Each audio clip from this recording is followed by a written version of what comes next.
great education. You know, let me tell you, government can't do it all. Parents have to parent, students you have to study, but don't tell me hiring more teachers will not help this economy grow. It will.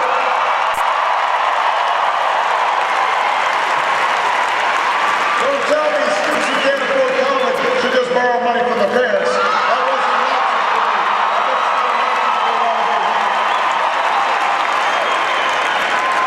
And that's why I want to cut the growth tuition.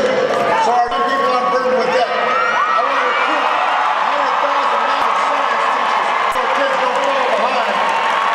I want to train 2 million Americans at our community colleges with the skills the businesses they're looking for right now. That's what real change is. That's what's at stake in this election. That's what we're fighting for. Change comes when we live up to this country's legacy of innovation. You know, I'm proud we saved the auto industry, but I'm even prouder that we're making better cars now. By the middle of the next decade, American cars will be going twice as far on a gallon of gas. That'll save you money. It will help the environment. It will help cut our oil imports. And we can't just stop oil. We can't just stop the cars. You know, we've got thousands of workers here in Ohio across the country building long-lasting batteries, building wind turbines. I don't want to subsidize oil company profits. I want to support new energy, the energy of tomorrow.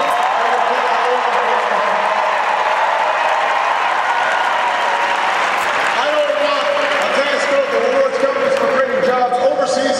I want to fight with shared ground to make sure that we are delivering those tax breaks to companies that are investing right here in Ohio, right here in the United States, hiring American workers. That's what we're fighting for. That's the future I see in this country. Change is turning the page on a negative war so we can do some nation building here at home. As long as I'm Commander-in-Chief, I will pursue our enemies with the strongest military the world's ever known. But it's time to use the savings from ending the war in Iraq.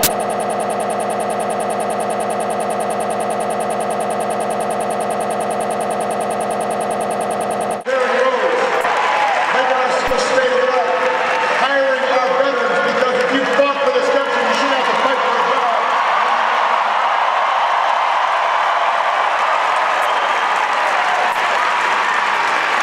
That's my commitment. That's what's at stake in this election. Change the future where we have to reduce our deficit, but do it in a balanced way. And I've signed $1 trillion worth of spending cuts. I intend to do more. But if we're serious about reducing the deficit, we've got to ask the wealthiest Americans to go back to the tax rates they paid when Bill Clinton was in office. Because listen, a budget is about priorities. It's about values. And I'm not going to kick some kid off a Head Start so I can get a tax break.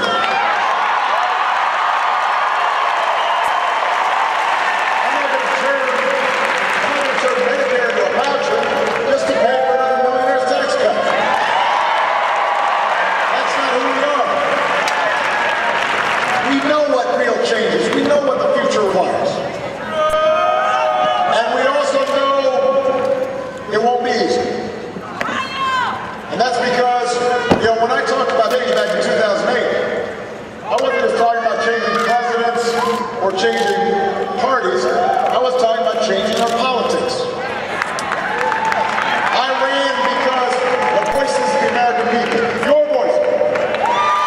voices have been shut out of our democracy for way too long by lobbyists and special interests and politicians who will say anything and do anything to protect things just the way they are.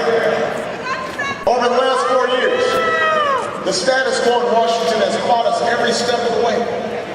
Spent millions to try to stop us from reforming healthcare.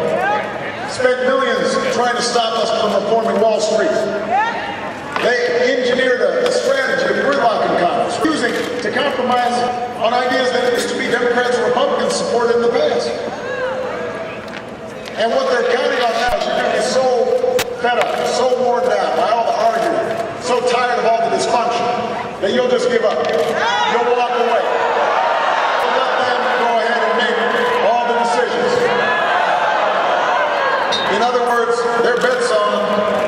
on cynicism. Ohio, my bet's on you.